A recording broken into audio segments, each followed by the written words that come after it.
Հայաստանում սպասվող միջազգային խոշոր միջոցառումների շրջանակում ժամանակավոր սահմանափակումներ կգործեն օդային տարածքում, մասնավորապես հաշվի առնելով 2026 թվականի մայիսի 3-ից 5-ը նախատեսված լայնամասշտաբ միջոցառումները, Եվրոպական քաղաքական համայնքի 8-րդ գագաթնաժողովը, Հայաստանի Հանրապետություն և Եվրամիություն գագաթնաժողովը և Երևանյան երկխոսությունը, ինչպես նաև օտարերկրյա բազմաթիվ պատվիրակությունների մասնակցությունը այդ օրերին կխստացվեն անվտանգության միջոցառումները։ Հայաստանի Հանրապետության Քաղավիացիայի կոմիտեի փոխանցմամբ անվտանգության նկատառումներից ելնելով մայիսի 3-ից 5-ը Հայաստանի Հանրապետության օդային տարածքում արգելվելու են ընդհանուր նշանակության ավիացիայի բոլոր տեսակի թռիչքները, ներառյալ քաղաքացիական անօդաչու թռչող սարքերի կիրառումը։ Սահմանափակումը կրում է ժամանակավոր բնույթ և նպատակ ունի ապահովել բարձր մակարդակի միջոցառումների անվտանգ անցկացում։ Աստղիկ Խաչատրյան այսօր։ Հյուսիս-հարավ Մայրուղու աշտարակ Գյումրի ճանապարհահատվածի բացումը մեծ շուկով քաղաքացիական պայմանագիր խմբակցությունը վարչապետ Նիկոլ Փաշինյանի գլխավորությամբ նշեց Գյումրու կենտրոնական հրապարակում վարչապետի համերգով։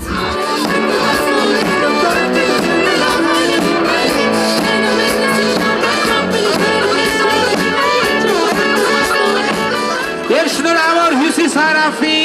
աշտարակ Գյումրի ճանապարհը բարով երթևեկեք, ուրախությունով երթևեկեք, խաղաղությամբ երթևեկեք եւ միշտ լավ առիթներով երթևեկեք։ Շնորհակալ ենք բոլորիդ, լավ եղեք, սիրում ենք բոլորիդ, հպարտանում ենք բոլորովդ եւ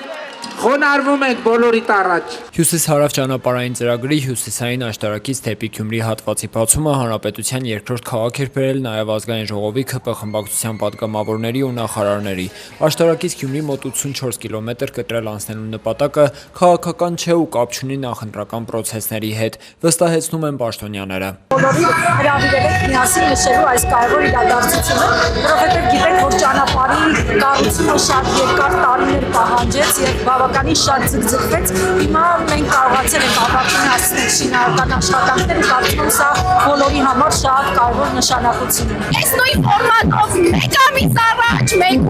երկու ամիս առաջ վստահաբար կարող եմ ասել, որ բնավ կապ չունի այդ նախընտրական պրոցեսների հետ։ Ժողովուրդը ուրախանում է բարձր տրամադրությունը, գյումրեցիները, չգիտեմ, հարակից գյուղերից նույնիսկ եկել են բարձր տրամադրությամբ օր անցկացնել։ Դե գիտեք ինչ, որտեղ հայտնվում ենք մարդիկ հավաքվում են, կարելի է համարել, որ մեր աջակիցները այս պահին այստեղ են։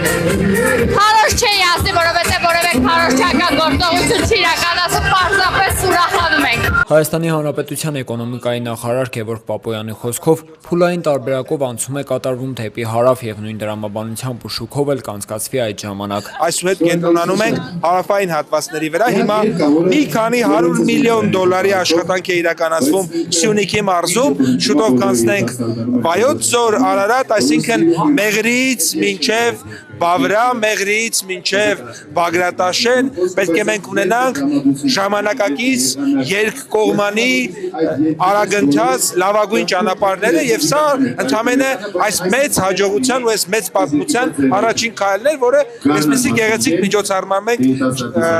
շնորհավորում։ Ազգային ժողովի քաղաքացիական պայմանագիր խմբակցության պատգամավոր Էմմա Պալյանն էլ նշում է, գյումրեցիներից շատերն էին սպասում վարչապետի համերգին, ուստի սա լավ հնարավորություն էր համատեղելու համար, բայց պատրաստ են մեղադրանքներին, թե սա նախաքարոզային արշավ է։ Ինչ շելանենք, ինչ միջոցառում կամ ինչ խոսք էլ ասենք, այդ նախաքարոզային է անվանվելու, բայց ես ձեզ վստահեցնում եմ, որ ամեն ինչ յուրաքանչյուր օր արվելու է Հայաստանի Հանրապետության քաղաքացուն էլ ավելի ուրախացնելու համար։ Ես կարծում եմ, որ գյումրեցիները շատ էին սպասում այսօրվան, գիտեք, որ վերջին շրջանում վարչապետը տարբեր միջոցառումներ է կազմակերպում եւ այն մարդիկ, ովքեր հնարավորություն չեն ունեցել մասնակցելու, այսօր բաց էր, բոլորը կարող էին գալ եւ ես ինքս ականատես եմ եղել, ես ինքս իմ ընտանիքով ներկա եմ եղել, գյումրեցիները ուրախ ժպիտներով, շնորհակալ դեմքերով վայելեցին այսօրվա գեղեցիկ օրը։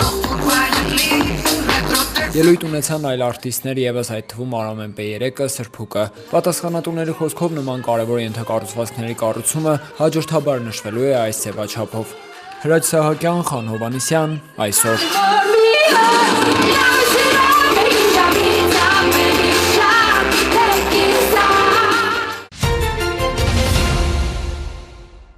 Տեղի է ունեցել Արթուր Աբրահամի անվան մանկապատանեկան մարզահամալիրի հիմնարկեքի արարողությունը։ Արարողությանը մասնակցել է նաև վարչապետ Նիկոլ Փաշինյանը։ Արթուր Աբրահամը վարչապետին է ներկայացրել մանկապատանեկան մարզահամալիրի նախագիծը։ Ես երազել էի, այս հողերը գնել էի ես երազել էի, որպեսզի սա կառուցեի, կառուցել եմ այգի եւ այստեղ այս հողը գնել եմ 16 տարի առաջ եւ նվիրել եմ մեր պետությանը, որպեսզի այս հրաշալի շինությունը լինի ոչ թե իմ համար, այլ մեր ժողովրդի համար, որ մեր մայրերը, քույրերը, եղբայրները, որտեղ հնարավորություն չունեն ամեն անգամ գնալ քաղաք, գալ, իրենց երեխաներին տանել, բերել, բայց հիմա հնարավորություն են այստեղ մարզվելու եւ ամենակարևորը առողջ մարզվելու։ Ես խորին շնորհակալություն եմ հայտնում ձեզ եւ ես պարտավորվում եմ, նորից պարտավորվում եմ իմ Գերմանիայի փորձը տալ մեր սերունդին, որպեսզի մեր սերունդը գերմանական համակարգով առաջ գնա, դիսցիպլինայով, ուժեղ պարապմունքներով, ոնց որ իմ մարզիչն է ինձ այդպես սովորացել, ես իմ փորձը կտամ մեր հաջորդ սերունդին, դա վերցնում եմ իմ վրա։ Եվ ես պարտավորվում եմ նաեւ ամբողջ մեջի գույքը ես ձեռք բերել եւ դնել մեր դպրոցի վրա, դա էլ է իմ վրա, պարոն վարչապետ։ Դրա համար ձեզ շնորհակալություն։ Ես եմ շնորհակալ, ինչ որ ասցիք, մեր ցանկությունն ա եղել եւ մենք գործնականում այստեղ նոր մոտեցում ենք ուզում ցուցաբերենք։ Առաջինը ես ձեր ասցից հասկացա եւ դա մեր ցանկությունն ա եղել, որ ամբողջ գործունեությունը մարզական լինի ձեր անձնական վերահսկողության ներքո, որովհետեւ հասկանալիորեն դուք մարզական նվաճումների ճանապարհին շատ մեծ գիտելիք եւ փորձ եք ձեռք բերել, այդ թվում մարզման մեթոդների մասին, սպորտի կառավարման մասին եւ մեզ համար շատ կարեւոր է մենք դա նվաճումների այսբերգի չերևացող հատվածն է, մեզ իհարկե երևացող հատվածը մեզ միշտ հպարտություն եւ ուրախություն է պատճառում, բայց մենք ուզում ենք այդ գիտելիքը ներդրվի նաեւ Հայաստանի Հանրապետությունում։ Հետո դուք մի նախադասություն ասցիք, որի մասին ես ճանապարհին մտածում էի։ Դուք ասցիք, որ որովհետեւ մարդիկ հնարավորություն չունեն շատ հաճախ գնալ քաղաք եւ այլն եւ այլն։ Մենք հիմա գտնվում ենք Երևանի Արվարձանում ըստ էության եւ սա նախագիծ այն մասին, թե ոնց կարա Արվարձանը դառնա կենտրոն, որովհետեւ հիմա ինչա տեղի ունենում, մենք ստեղծում ենք ձեզ հետ միասին Արթուր Աբրահամի անվան մանկապատանեկան մարզահամալիր, բայց դրանով ներքին Չարբախը դառնում է կենտրոն, ներքին Չարբախը դառնում է քաղաքի կենտրոն, որովհետև հիմա մեծ հավանականությամբ այդ թվում Երևանի կենտրոն վարչական շրջանում ապրող երեխաները ուզենալու են գան այստեղ, որպեսզի հաղորդակցվեն, որովհետև համոզված եմ, որ նրանք հիանում են եւ շատերն են ուզում Արթուր Աբրահամի նման մարզական նվաճումներ ունենան եւ դուք ինչպես ընդունված է ասել ռոլ մոդել եք շատերի համար եւ կենտրոնից ոչ միայն կենտրոնից, մյուս տեղերից եւ հիմա այս նախագծով ներքին Չարբախը դառնում է կենտրոն։ Սա շատ կարեւոր բան է, մոտեցում է եւ իհարկե սա մեծ հաճույք է։ Շատ հաճելիորեն զարմացած եմ անկեղծ ասած, որ արդեն աշխատանքը այսքան առաջ է գնացել եւ նաեւ այս ներգրավվածությունը եւ նաեւ այն որ ներքին Չարբախի բնակիչները համոզված եմ առնվազն մեր չափ շահագրգռված են, որ սա տեղի ունենա, որովհետև իսկականից իմիջայլոց ասեմ ձեզ, սենց նրբություններ կա ընդունված չի խոսալ։ Այդ նախագիծը մերձագա հողի, անշարժ գույքի գներն է նաև բարձրացնում եւ այլն, բայց ոչ միայն ֆինանսական, այլև տենց ինքնազգացողության շատ կարևոր ատրիբուտ է եւ ես շատ ուրախ եմ, որ մենք այս համագործակցությամբ, որովհետև կառավարությունը գիտեք կարող էր այստեղ մարզադպրոց կառուցել, բայց ուրիշ բան է ուղղակի Երևանի ենթադրենք թիվ չգիտեմ ես ինչ մարզադպրոց կառուցել, ուրիշ բան է Արթուր Աբրահամի անվան մարզադպրոց կառուցել, որովհետև մենք ոչ միայն Երևանի, այլև միջազգային ուշադրության որոշակի կենտրոն ենք ստեղծում եւ սա իհարկե շատ մեծ հաճույք է մեզ համար եւ համոզված եմ երեխեքն էլ անհամբեր սպասում են եւ հույս ունեմ, որ մեր շինարար գործընկերները այս կարևորությունը գնահատելով ես շատ ուրախ եմ լսել, որ նրանք պատրաստակամություն եւ տրամադրված են ժամկետից շուտ ավարտել եւ դա իհարկե հոյակապ կլինի։ Ազգային ժողովի նախագահ Ալեն Սիմոնյանը Թուրքիայի հայոց պատրիարքություն այցից հետո պատրիարքության տարածքում հանդիպել է Ստամբուլում գործող լրատվամիջոցների ներկայացուցիչների հետ։ Ալեն Սիմոնյանը մանրամասներ է ներկայացրել Հայաստանի ներքաղաքական զարգացումներին եւ արտաքին քաղաքականությանը վերաբերող հարցերի մասին, պատասխանել նաեւ լրատվամիջոցների ներկայացուցիչների հարցերին։ Հանդիպմանը մասնակցել են Ժամանակ, Մարմարա օրաթերթերի, Ակոս շաբաթաթերթի, Լոյս մեդիա հեռուստաընկերության, Փարոս ամսագրի, Տետ Աջանդա էլեկտրոնային լրատվամիջոցի ներկայացուցիչները։ Ապրիլի 20-ին Պաշտպանության նախարար Սուրեն Պապիկյանն ընդունել է Կովկասում եւ Կենտրոնական Ասիայում ՆԱՏՕ-ի գլխավոր քարտուղարի հատուկ ներկայացուցիչ Քեյվին Հեմիլթոնին։ Նախարարը շնորհավորել է Քեյվին Հեմիլթոնին պաշտոնը ստանձնելու կապակցությամբ եւ մաղթել հաջողություններ։ Հանդիպման ընթացքում քննարկվել են Հայաստան-ՆԱՏՕ համագործակցության ներկայիս ընթացքին եւ զարգացման հեռանկարներին վերաբերող հարցեր։ Կողմերն անդրադարձել են նաեւ տարածաշրջանային ու միջազգային անվտանգության առնչվող հարցերի։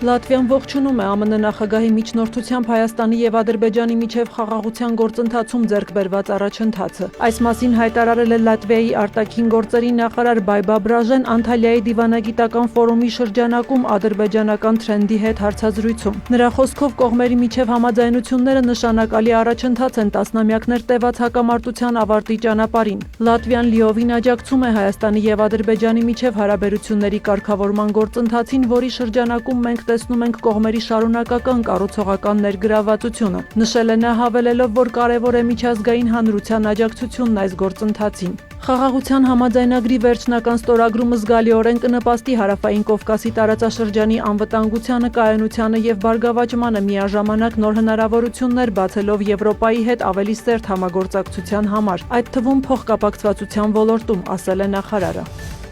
ԱՄՆ-ն Օմանի ծոցում կալանել է իրանական բեռնանավ, որը փորձել է ճեղքել ծովային շրջափակումը։ Նախագահ Դոնալդ Թրամփը հայտնել է, որ իրանական նավի անձնակազմն անտեսել է կանգ առնելու նախազգուշացումը, ուստի ամերիկյան ուժերը կրակ են բացել, այնուհետև ուղղաթիռով դեսանտ իջեցրել տախտակամած։ Նավը մեր լիակատար վերահսկողության տակ է, հավելել է Թրամփը։ Իրանի զինված ուժերը նավի վրա հարձակումը որակել են հրադադարի խախտում եւ զինված ծովահենություն, հայտնելով, որ անօդաչուներով գրոհել են ամերիկյան ռազմանավերի վրա։ Ըստ ծովային երթևեկությանը հետևող հարթակների Տուսկա նավն ապրիլի 12-ին դուրս էր եկել Մալազիայից եւ արդեն գտնվում էր Իրանի Չաբահարի նավահանգստից 40 ծովային մղոն հեռավորության վրա։ Նավը ներառված է ամերիկյան պատժամիջոցների ցանկում։ Ավելի վաղ ԱՄՆ նախագահը հայտարարել էր, որ իր ներկայացուցիչներն ապրիլի 20-ին կլինեն Պակիստանում Իրանի հետ նոր բանակցությունների համար։ Նա սպառնացել էր հարվածել իրանական էներգետիկ օբյեկտներին եւ կամուրջներին, եթե համաձայնություն ձեռք չբերվի։ Իրանական մամուլը վկայակոչելով աղբյուրներ հաղորդել է, որ իրանցի պաշտոնյաներն առայժմ բանակցություններին մասնակցելու ծրագրեր չունեն։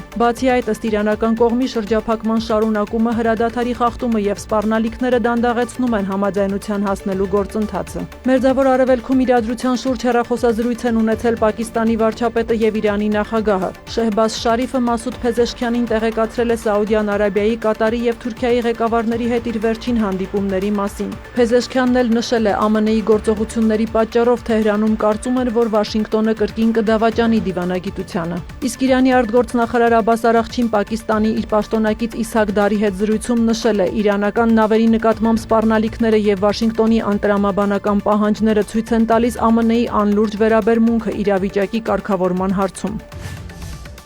Իսրայելը Լիբանանի հարավից տեղահանված բնակիչներին նախազգուշացրել է չվերադառնալ իրենց տներ եւ չմոտենալ Լիտանի գետի հատվածին։ Իսրայելական բանակը հայտարարել է, որ Հզբոլահի ահաբեկչական գործունեության պատճառով հրադադարի ընթացքում շարունակում է մնալ Լիբանանի հարավում գրաված իր դիրքերում։ Ցահալից նաեւ հայտնել են, որ գիշերը հարվածել են Հզբոլահի հրթիռային արձակման կայանքի, որը վտանգ էր ներկայացնում զինվորականների եւ Իսրայելի խաղաղ բնակիչների համար։ Ապրիլի 17-ի կեսգիշերից Իսրայելի եւ Լիբանանի միջև 10-օրյա հրադադար է հաստատվել, որի ընթացքում քննարկումներ պետք է ընթանան իրավիճակի դիվանագիտական կարգավորման շուրջ։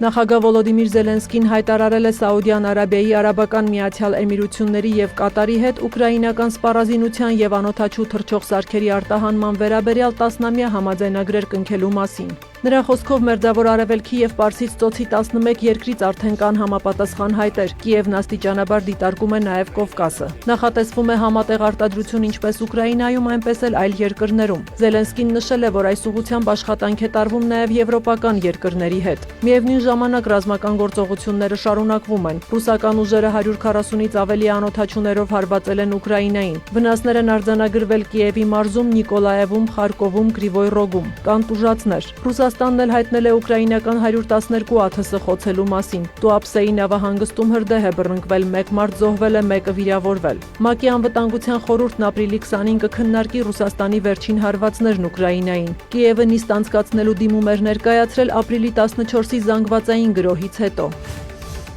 Բուլղարիայի նախկին նախագահ Ռումեն Ռադևի կուսակցությունն ըստ նախնական արդյունքների հաղթանակ է տարել խորհրդարանական ընտրություններում, ստանալով ձայների 45%-ը, այսինքն խորհրդարանի 240 մանդատից 132-ը։ Վերջին 5 տարվա ընթացքում բուլղարացիներն արդեն 8-րդ անգամ են խորհրդարանական ընտրությունների մասնակցում։ Ռադևը, որն 9 տարի զբաղեցնում էր երկրի նախագահի պաշտոնը, հունվարին հրաժարական էր տվել, որպեսզի մասնակցի ընտրություններին։ Մի շարք հարցերում նա քննադատում է Եվրամիությանը եւ կողմ է Ռուսաստանի հետ հարաբերությունների վերականգնմանը։ Սյուզաննա Չրաղյան։ Իրան-Միացյալ Նահանգներ Իսրայել պատերազմի առաջին ամսում Հայաստան-Իրան ապրանքաշրջանառության ծավալն էապես չի փոխվել։ ՊԵԿ-ի տվյալով այս տարվա մարտին արտահանումը դեպի Իրան կազմել է 5 միլիոն 179 հազար դոլար, ներմուծումը 59 միլիոն 682 հազար։ Անցյալ տարվա մարտին արտահանվել էր 6 միլիոն 211 հազարի, ներմուծվել 62 միլիոն 206 հազարի ապրանք։ Փորձագիտական գնահատմամբ Հայաստանին այս փուլում հաջողվել է շրջանցել տնտեսական շոկը։ Վերջին 1-2 տասնամյակներում էականորեն մեծացել է Իրանի դերակատարումը մեր ապրանքային շուկաներում։ Այսինքն այս տեսանկյունից սա կարող է որոշակի ռիսկերի հանգեցնել, չնայած որ այդ մատակարարումները կարծես թե շարունակվում են, այսինքն այդ իմաստով կտրուկ շոկերի չի հանգեցրել։ Եվ երկրորդ խնդիրը, որը որ կա, դա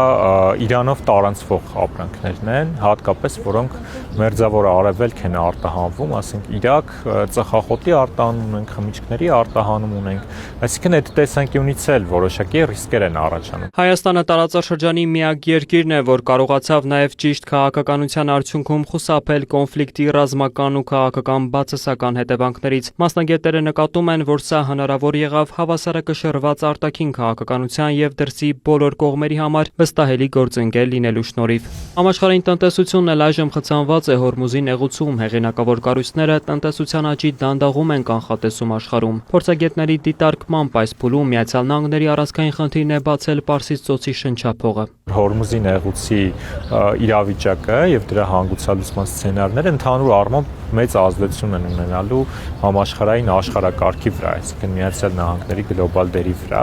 եւ թերևս այդ տեսանկյունից շատ կարեւոր է Միացյալ Նահանգների համար հնարավորինս արագ հասնել ամբողջական ապաշրջափակման, որպեսզի այդպես երկկողմանի բանակցությունների ձևաչափով չփորձեն երկրները լուծել այդ խնդիրը։ Այս տեսանկյունից սա ճշմարտ լծակ է, բայց որքանով սա կաշխատի, եթե հաշվի առնենք այն ծայրահեղ լարված իրավիճակը, որը կա Իրանում, դժվար թե տնտեսական շահը, որովհետև գերակայի այսպես քաղաքական շահին։ Վաշինգտոնը Թեհրանի դեմ սկսել է տնտեսական զայրույթ գործողությունը շրջափակելով իրանական նավահանգիստները, նպատակը սահմանափակել Իրանի ծովային առևտուրը։ Միացյալ Նահանգների սահմանափակումը հարվածում է Իրանի հիմնական արտահանելի ապրանքի նավթի արտահանմանը։ Այս տեսանկյունից Միացյալ Նահանգները թերևս հույս ունի, որ սահմանափակելով այդ արտահանումը հնարավորություն կունենա ճնշումը մեծացնել Իրանի վրա, որպեսզի ապաշրջափակվի նեղուցը։ Այսինքն այսպես ասած շրջափակման կրկնակի շրջափակում է կիրառում, ճնշելու Իրանին հասնելու ընդհանուր ապաշրջափակման, այսինքն սա նաև որոշակի գեոքաղաքական ենթատեքստ ունի կարծում եմ, որովհետև այս իրավիճակում Իրանը հնարավորություն ունի ընտրողական մոտենալ երկրների հետ եւ հնարավորություն տալ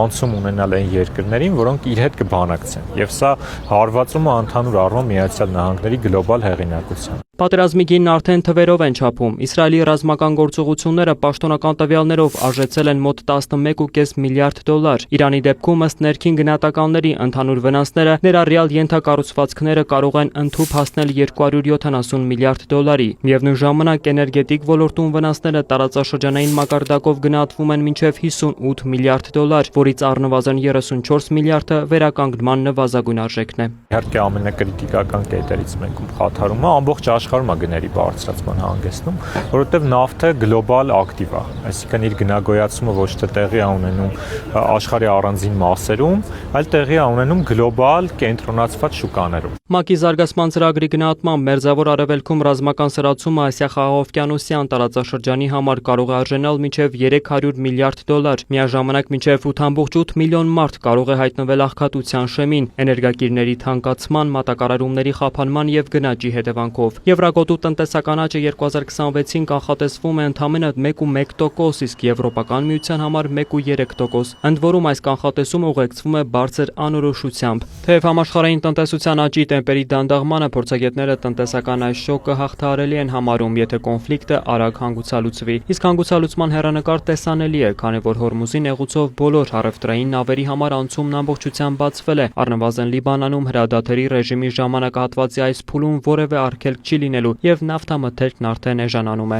Անցողիկ չեն լինի սակայն քաղաքական հետևանքները, նշում են փորձագետները, չբացառելով, որ աշխարհը քաղաքական գրքերը կարող են շիկանալ։ Իրանի տեսանկյունից գուցե դիրքորոշման փոփոխություն չկա։ Այնուամենայնիվ ռետորաբանության մեջ քաղաքական վերնախավի, ռազմաքաղաքական վերնախավի, ավելի կոշտ դիրքորոշումներում այդ մասով փոփոխություն չկա։ Բայց ինչ վերաբերում է տարածաշրջանի մի շարք երկրների, որոնք ներգրավված էին Իրանի դեմ անուղղակի կերպով կամ ուղիղ կերպով ներգրավված էին Իրանի դեմ ռազմական գործողությունների մեջ, ռազմական, անվտանգային, քաղաքական, տնտեսական, էներգետիկ անվտանգային, էներգետիկ տնտեսական տարբեր ուղղություններով որոշակի խնդիրների են առերեսվել եւ ունեն որոշակի քաղաքական կողմնորոշման խնդիր։ Խոսքը վերաբերում է Պարսից ծոցի արաբական երկրներին։ Իրավիճակը Մերձավոր Արևելքում մնում է ծայրահեղ անորոշ, թեև ԱՄՆ-ն ու Իրանը երկշաբաթյա հրադադարի փուլում են, իսկ Իսրայելն ու Լիբանանը 10-օրյա, փորձագետները լավատեսական կանխատեսումներում խիստ զգուշավոր են։ Բանակցային գործընթացի նկատմամբ վստահությունը մեծ չէ։ Իրանը շարունակում է պատրաստության բարձր աստիճանի պահել երկրի զինված ուժերը։ Կարևոր է, որ այդ հրադադարը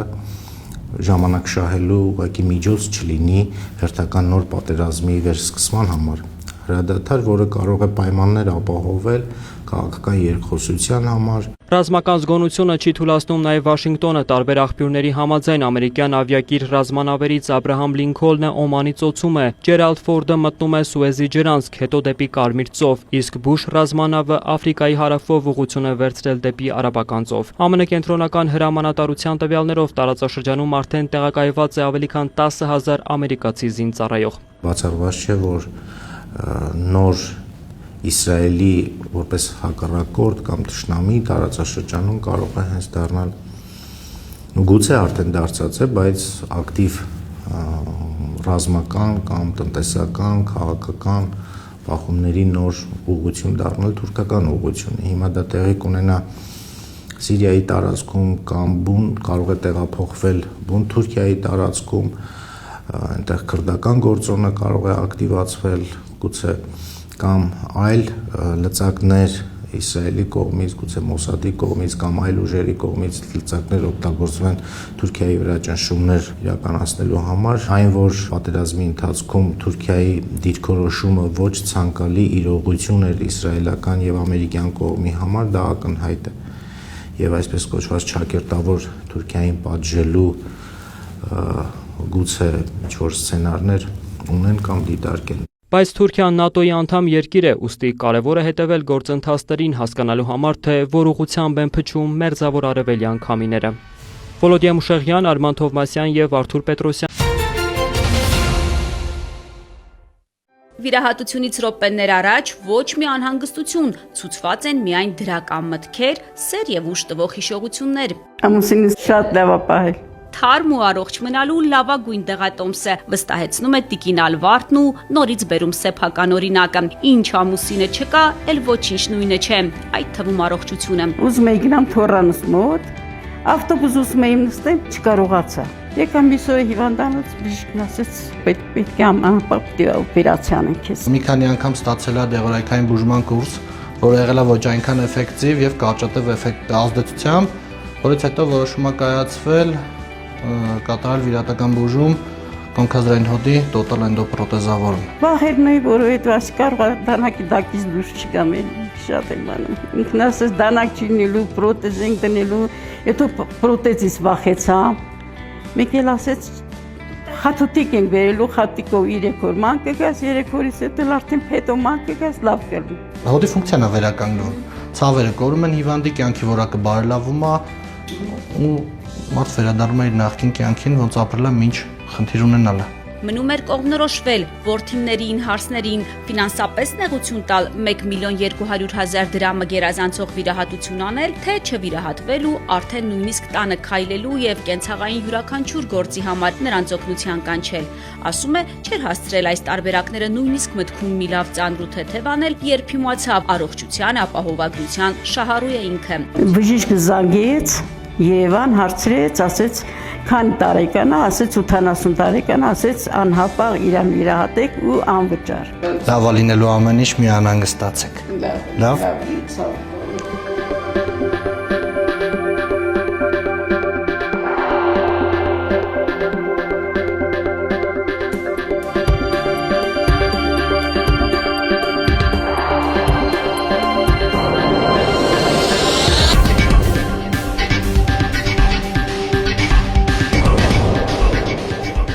Հրազդանի բժշկական կենտրոնում ապահովագրության ներդրումից հետո ընդամենը 3 ամսում արվել է կոնքազդրային հոդի այնքան էնդոպրոթեզավորում, որքան որ նախկինում արվում էր 1 ամբողջ տարում։ Դիմելությունը միանշանակ բարձրացել է, որովհետև վիրահատության մեծ արժեքը ոչ բոլորին էր հասանելի եւ ոմանք կաշկանդվում էին անգամ այդ ուղղությամբ մտածելուց։ Հիմա միանշանակ դիմելությունը բարձրացել է, adekvat բացատրության դեպքում, որ հարցի միանշանակ լուծումը հիվանդը հաջորդ օրը քայլում է քայլակեոխնությամբ արդեն առանց ցավերի, բացատրերի մեծ մասը որոշում են կայացնում վիրահատվել։ Ունենք բավական լավ անեստեզիոլոգիական, ռեանիմատոլոգիական ծառայություն, վիրասրահի համապատասխան հագեցվածություն, գործիքային եւ սարքավորումների առումով խոսքը պակաս բան չունենք։ Միակ պակասը վիրահատությունների, հաճախ նաև բավականին մեծ ֆինանսական արժեքի մասին պացիենտներին ասելու անհարմարությունն է։ 4-րդ ամիսն է, ազատված են դրանից։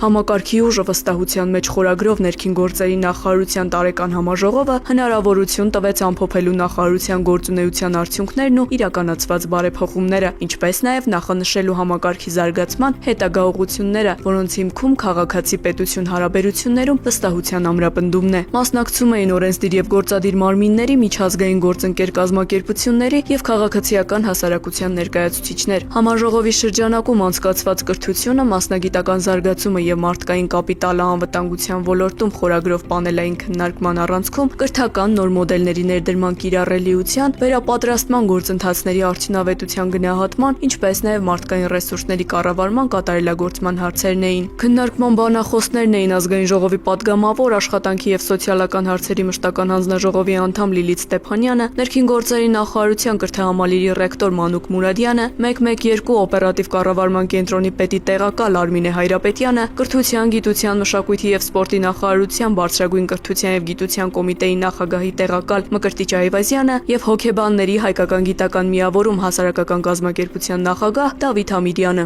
Կարևորվել է կրթություն, գիտություն, պրակտիկա կապի ամրապնդումը եւ ընդգծվել, որ այն հնարավորություն է տալիս ձևավորել ժամանակակից մարտահրավերներին դիմակայելու ունակ բարձրակարգ մասնագետներ։ Կրթության արդյունքները երևում են ոչ միայն բուհը կամ միջին մասնագիտական կրթական ծրագիրը կամ նախնական կրթական ծրագիրն ավարտելուց հետո, այլև նաև աշխատանքի ընթացքում ձեռք բերած հմտությունների հիման վրա կրթական բաղադրիչը բարելավելու եւ հետագայում կատարելագործելու տրամաբանությամբ։ Անդրադառնալով համալիր մտածողության եւ սթրեսակայունության թեմային, բանախոսներն ընդգծել են, որ ժամանակակից մարտահրավերները պահանջում են պարզունակ լուծումներից անցում դեպի համակարգային եւ բազմաշերտ մոտեցումների։ Սա ենթադրում է գիտահեն կրթության ապահովում, ինչն ուղղակիորեն կնպաստի արտակարգ իրավիճակներում արձագանքման ժամանակի կրճատմանն ու մարդկային կյանքերի փրկության արդյունավետության բարձրացմանը։ Ժամանակակից մարտահրավերները եւ ժամանակակից աշխարհի բոլոր ուղղորդումները նրան են միտված, որ մեր գործողությունները այս ոլորտում լինեն ոչ թե արձագանքման, այլ կանխատեսման, կանխարգելման, հնարավորինս նվազեցման ուղղություններով։ Բանախոսների դիտարկմամբ ներքին գործերի նախարարության համակարգում ներդրվող երկխոսային մոդելը, որը հիմնված է սոցիալական հոգեբանության գործիքակազմի վրա, հնարավորություն է տալիս ծառայողների խորությամբ ընկալել տարբեր սոցիալական խմբերի վարքագծային առանձնահատկությունները։ Ընդգծվել է, որ ոստիկանության հանդեպ վստահությունը չի կարող ձևավորվել միակողմանի, անհրաժեշտ է կերտել այնպիսի հասարակություն, որի արժեքային հիմքում ընկած են մարդու իրավունքների հանդեպ անվերապահ հարգանքն ու արժանապատվությունը։ Միայն որակյալ կրթությունն է, որը որ կարող է ստեղծի այդ արժեքային հիմքը եւ այդ արժեքային հիմքը պետքա դառնա իրավունքի եւ մարդու իրավունքների գաղափարների վրա կառուցվող կրթական համակարգ, որը պիտի այդ հասարակությունը կառուցի։ Կրթության դերը դիտարկվել է նաև որպես արդյունավետ վահան հիբրիդային սպառնալիքների, ապատեղեկատվության եւ մանիպուլյացիաների դեմ պայքարում։ Պետք է նաև հասկանալ, թե որքանով այն ուսումնառության վերջնարդյունքները, որոնք որ նախատեսված էին, իսկապես ձեռք են բերվել եւ արդյոք դրանք ճիշտ էին սահմանված։ Նաև դրա համար պետք է հասկանալ, թե ինչպիսի ազդակներ մենք պետք է ստանանք